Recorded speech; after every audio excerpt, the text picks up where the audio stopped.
사랑합니다. 기도하느라고 너무너무 애쓰십니다. 그래도 말씀으로 우리가 새롭게 되고 새 힘을 얻게 됨을 믿습니다. 아멘.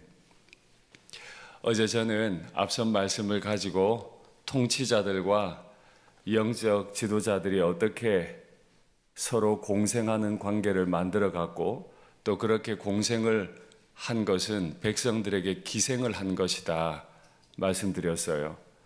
그렇게 지도자들이 무너지자 온 나라가 무너졌습니다. 지도자들의 영향력 때문에 온 나라는 우상을 섬기는 이방 나라와 같이 변해버렸고, 그래서 하나님은 그 나라를 강력하게 멸망시키겠다고 자기 백성을 향해 저주를 선포하셨죠. 이 멸망, 그러나 그것은 끝은 아니었습니다. 자신의 몸을 깨뜨려 그 배에서 생수의 강을 흘려 보내주시는 우리 주 예수님 앞에 나아가면 다 멸망했던 나라도 회복될 것이다 라고 말씀드렸어요.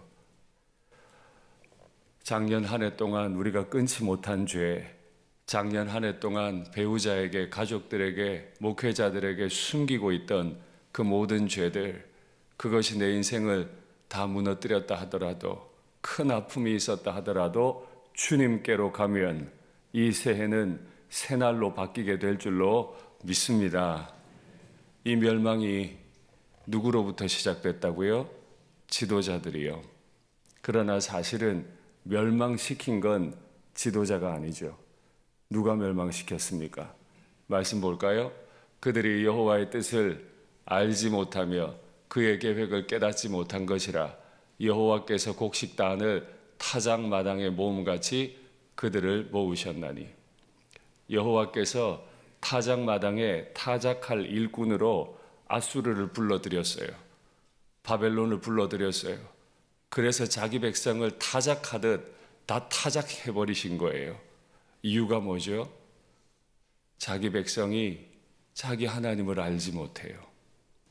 자기 백성이 알아야 할 하나님을 알지 못하니까 자기 백성을 하나님이 타작하듯 다 때려 부숴버리신 거예요. 하나님이 멸망시키셨어요. 여러분 기억하십시오. 하나님은 다시 말씀드리지만 자유로운 분이십니다.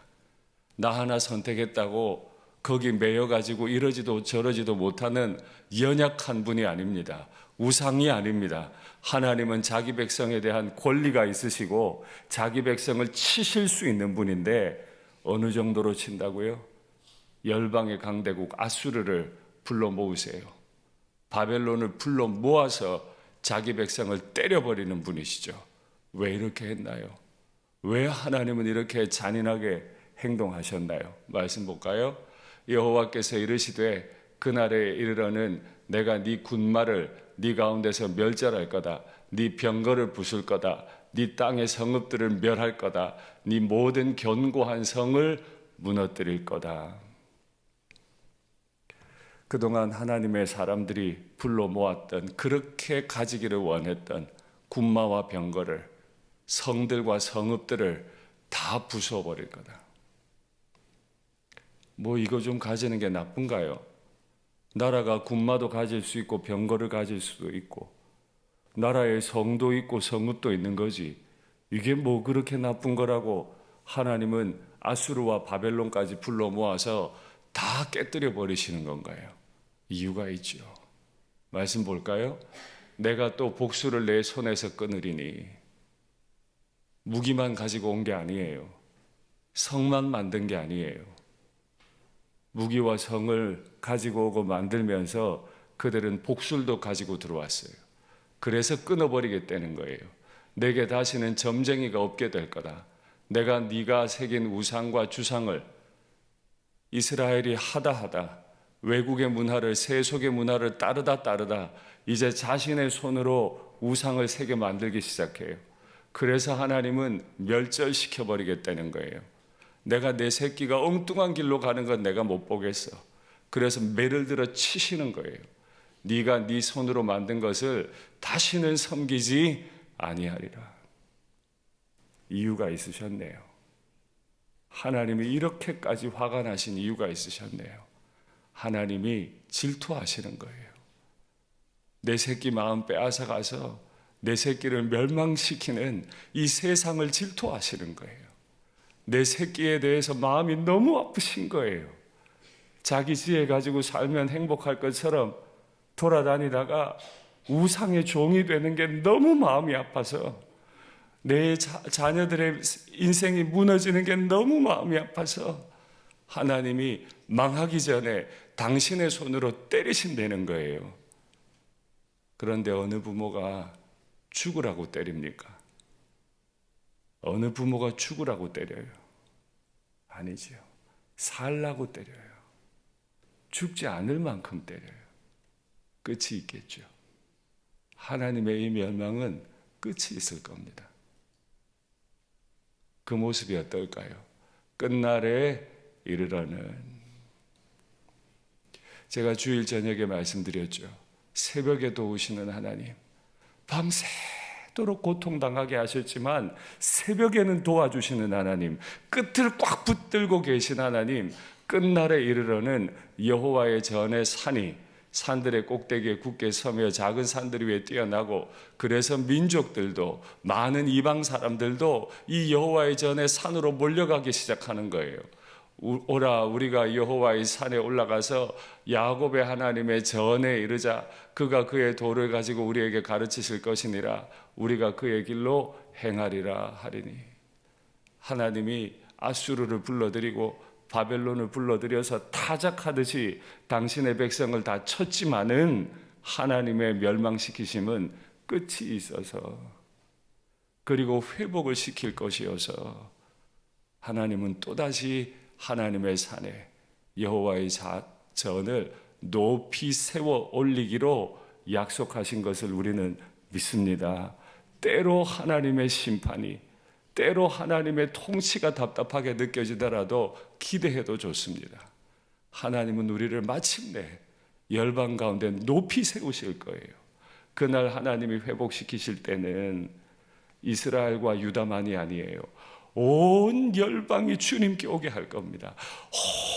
온 열방이 하나님의 전을 향해 나오게 할 겁니다. 그 끝자락에 우리도 왔잖아요. 그 끝자락에, 그 회복의 끝에 하나님이 우리도 불러서 우리도 하나님의 전으로 지금 나온 거 아니에요? 그런데 이 회복이 얼마나 강력한 회복인지 하나님은 이 회복에 대한 꿈이 있으셨어요. 하나님을 알지 못한 것이 큰 죄입니다. 죄 중에 죄입니다. 그러면 하나님의 꿈을 알지 못하고 내 꿈을 꾸는 것도 죄예요. 하나님의 꿈이 무엇이었는지, 이 회복에 대한 하나님의 꿈이 무엇이었는지 한번 확인할까요? 여호와께서 말씀하시되 그날에는 내가 저는 자를 모으며, 하나님이 직접 불러 모아 심판하셨던 분 아닙니까? 하나님이 다 깨트려 버리신 분 아닙니까? 그런 하나님, 내가 저는 자를 모으고 쫓겨난 자도 모을 거다. 내가 환난받게 한 자를 모아 발을 저는 자는 남은 백성이 되게 하고 멀리 쫓겨났던 자들이 강한 나라가 되게 할 거다. 아수르의 바벨론에 의해 다 포로된 백성들 다 불러 모으겠다는 거예요. 7길로 찢겨져 나가버린 백성들을 다 다시 불러 모아서 강한 나라가 되게 하겠다. 그 나 여호와가 시온산에서 이제부터 영원까지 그들을 다스릴 거다. 할렐루야. 하셨나니, 하나님이 이렇게 말씀하셨나니, 너 양떼의 망대여 딸 시온의 산이여, 이전 권능 곧 딸 예루살렘의 나라가. 이전 권능은 다윗의 왕국을 말합니다. 하나님이 높이 들어 쓰셨던 다윗, 영원하리라고 했던 그 다윗의 왕국은 멸망했잖아요. 이제 10년 후면 아수르가, 100년 후면 유다가 완전히 멸망할 건데, 그 이전 권능 곧 딸 예루살렘의 나라가 내가 영원하다고 말했지. 다윗의 왕국이 일시적으로 무너졌더라도 나는 분명 말했다. 네 나라는 내가 영원토록 세울 거다. 그 나라가 너에게로 돌아올 것이다. 하나님은 이 꿈을 가지고 계세요. 싫으세요? 여전히 내 마음대로 안 되는 게 싫으세요? 내 뜻대로 안 되는 게 싫으세요? 아니요. 하나님만큼 힘을 가지신 분이 없고, 하나님만큼 능력을 가지신 분이 없고, 하나님만큼 우리를 아시고 사랑하는 분이 없으세요. 자기가 주인 되고 싶어 하다가 세속 문화의 노예가 돼버리고 우상의 노예가 돼서 끙끙 앓고 살아가고 있는 백성들을 그 저주로부터 끊어버리시려고 일시적으로 7길로 찢겨져 나가게 하셨다가 하나님이 내 딸 시온을 생각하니 너무 마음 아파서 다시 불러 모으신다. 불러 모으실 때는 이전 권능보다 다윗의 왕국 더 강력해진 나라로 불러 모으실 거다 말씀하시네요. 어떻게 이런 회복이 가능할까요? 하나님이 강한 분이시고 하나님이 이런 꿈이 있기 때문이긴 한데 어떤 모습으로요? 말씀 보죠. 그가 많은 민족들 사이의 일을 심판하시며 먼 곳 강한 이방 사람을 판결하시리니. 하나님이 아수르를 불러왔어요. 바벨론도 불러왔어요. 잠시 심판의 도구로 썼는데 아수르와 바벨론이 너무 주제넘게 하나님의 아들들, 딸들을 너무 아프게 심판한 거예요. 그래서 하나님이 그 나라들을 불러 모은 거예요. 너희 놈의 자식들, 내 새끼 손 좀 보라 그랬더니 반 죽여놔? 그래서 하나님이 아수르와 바벨론이 행한 일을 심판하겠다는 거예요. 내 백성을 너무 아프게 한 걸 심판하겠다는 거예요.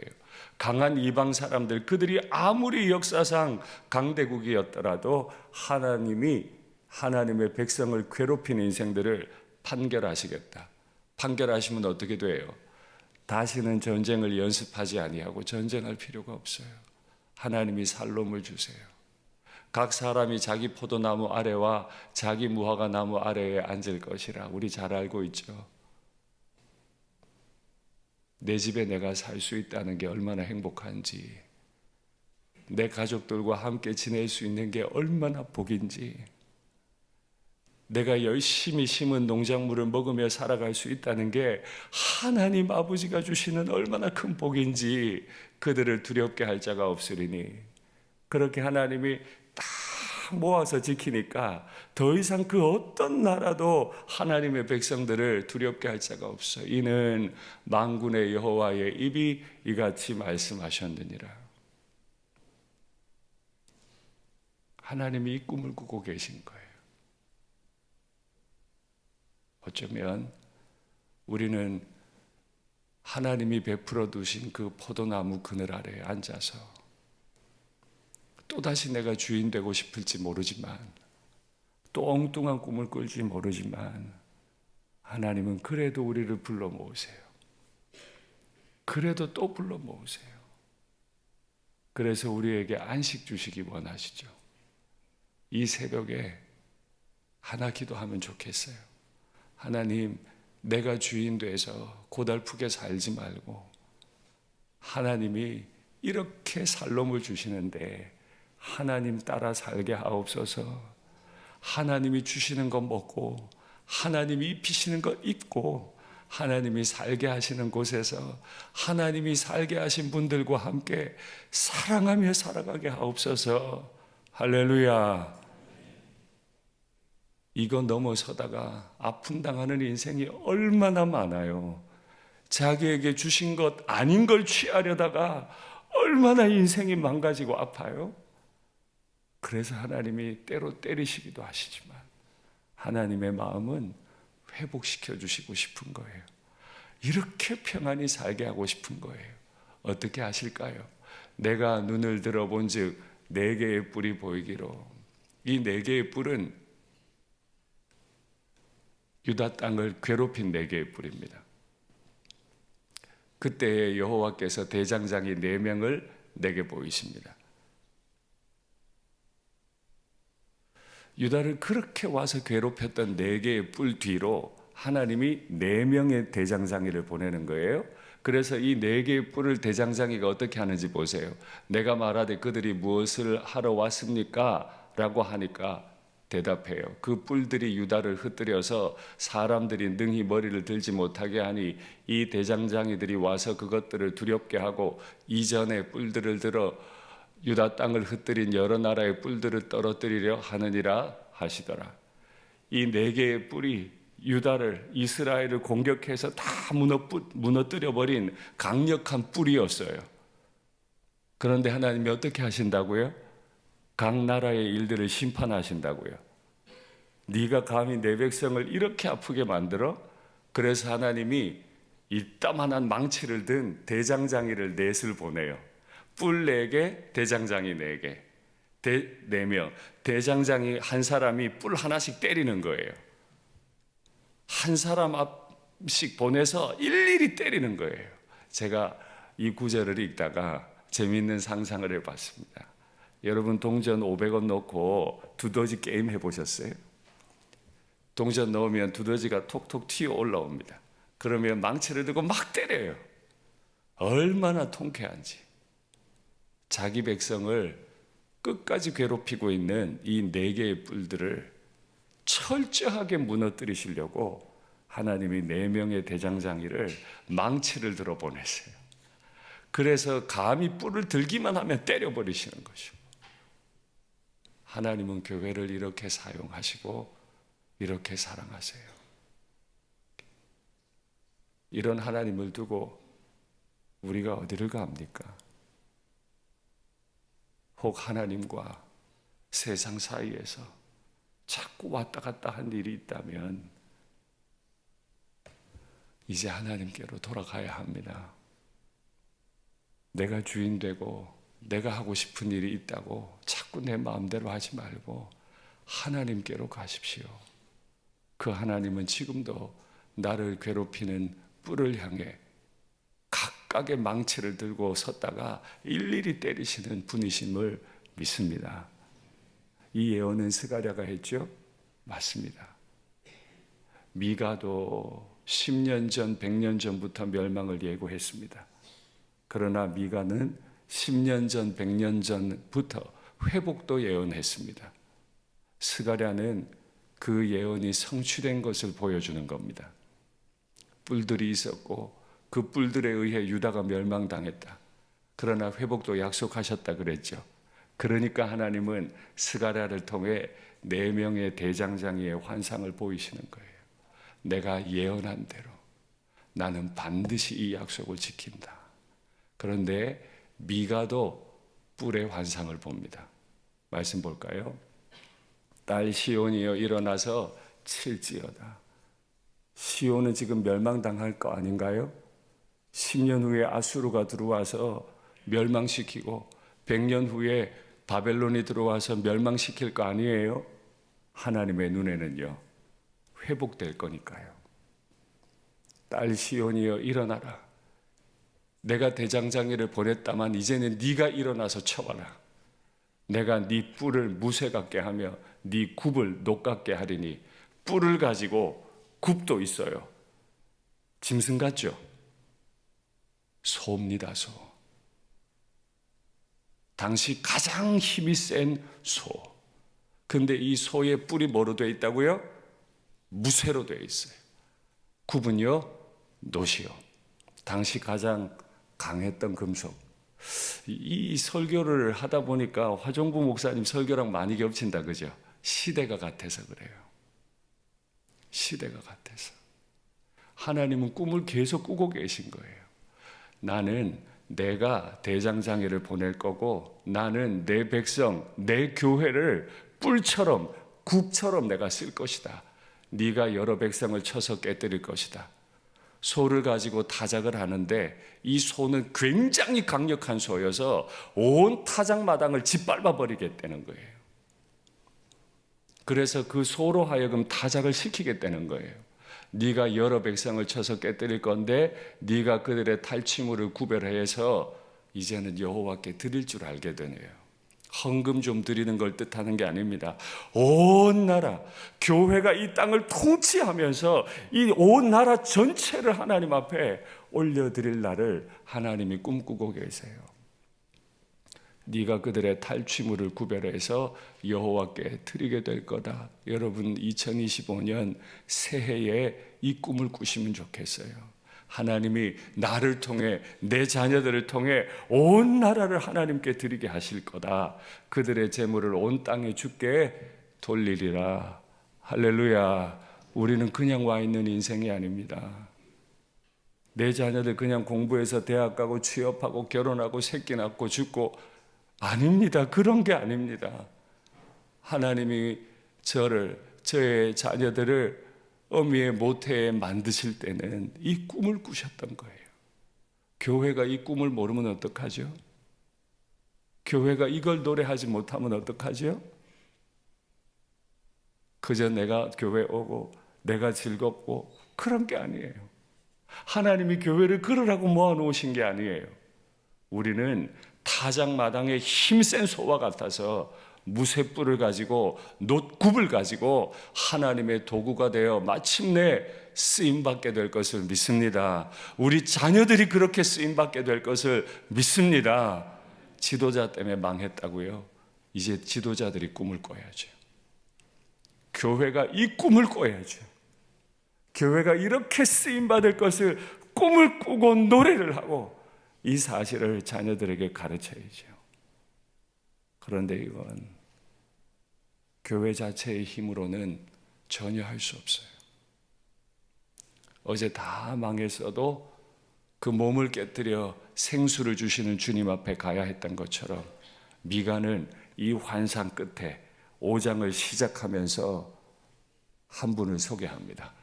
베들레헴 에브라다야, 너는 유다 족속 중에 작을지라도 이스라엘을 다스릴 자, 무쇠뿔을 가지고 놋굽을 가진 하나님의 종이 될 교회에 한 분을 세우시는 거예요. 네게서 내게로 나올 것이다. 그의 근본은 상고의 영원에 있느니라. 교회로서는 아무것도 할 수 없어요. 교회에 높이 세워주신 분, 주 예수 그리스도, 그분이 주인 되신 교회가 타작마당에 강력한 무쇠뿔을 가진 놋굽을 가진 존귀한 소로 쓰임받게 될 것을 믿습니다. 그러면 우린 질문해야 돼요. 일상교회의 주인은 누굽니까?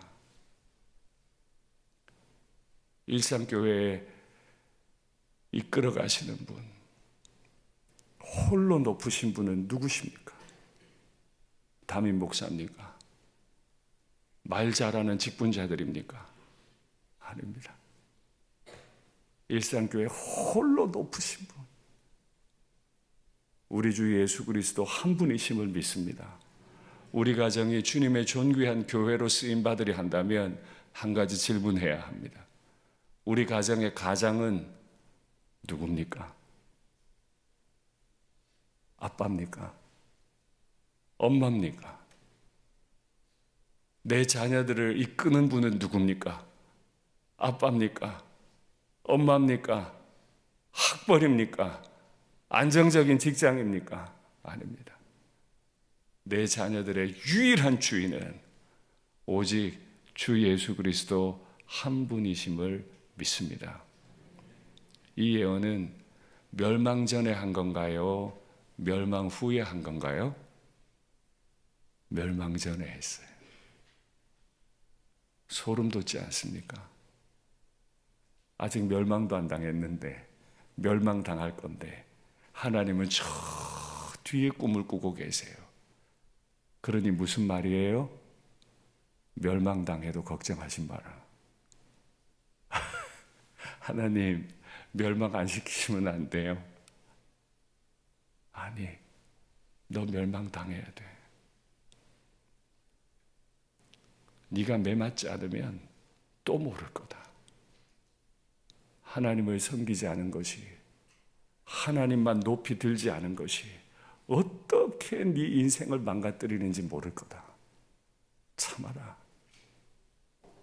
참고 있으면, 이 심판을 참고 있으면 내가 마침내 너를 높이 들어 무쇠뿔로, 놋굽으로 너를 사용하게 될 거니까 참아라. 어떻게 이 꿈이 있으면 심판도 감당할 수 있겠습니까? 그래서 아는 게 중요합니다. 그래서 확신이 중요합니다. 하나님이 내 인생을 어떻게 이끌어갈 것에 대한 확신이 있다는 게 그래서 중요합니다. 반대로 말하면 하나님을 알지 못하면, 하나님을 확신하지 못하면 인생은 늘 흔들리는 갈대가 돼요. 대학 진학에 실패하면, 취업이 쉽지 않으면, 결혼이 쉽지 않으면 인생 망가집니까? 아닙니다. 나를 무쇠뿔, 녹굽으로 써주실 하나님을 알지 못하니까 인생이 흔들립니다. 그러면 2025년 새해를 진짜 새 날로 만들려면 한 가지 해야 할 게 있죠. 말씀 보죠. 만민이 각각 자기의 신의 이름을 의지하여 행하되, 이방 나라는 다 자기 신을 의지하며 행하되 오직 우리는 우리 하나님 여호와의 이름을 의지하여 영원히 행하리로다. 세상에서 유일하게 나를 사랑하시고 나를 내 포도나무 그늘 아래 앉아서 쉴 수 있게 하시며, 때로는 나를 때리시지만 대장장이를 보내서 다 갚아주시고, 나를 세상에서 가장 강력한 그 소의 무쇠뿔로, 녹굽으로 사용해 주실 내 하나님을 의지하면 아수르에 의해 혼혈을 당해도, 바벨론에 의해 포로로 끌려갔어도 다시 돌아오게 하실 하나님, 그 가운데 홀로 주인이신 예수님, 그분을 알기만 하면, 그분을 붙들기만 하면 우리는 가장 존귀한 새날을 맞이할 수 있게 될 줄 믿습니다. 말씀을 맺겠습니다. 무엇을 아시고 무엇을 모르십니까? 세상 사는 법은 좀 아는데, 세상의 원리는, 원칙은 좀 아는데 예수님의 이 꿈도 아십니까? 내 새끼들이 세상에 나가 공부는 열심히 했는데 이 하나님을 알고 있습니까? 2025년 한 해 나도 하나님을 알고 하나님의 꿈을 알고 내 자녀들에게 부지런히 가르쳐서 이 꿈을 따라 살아가는 우리 일상교회 모든 가족들이 되면 좋겠습니다.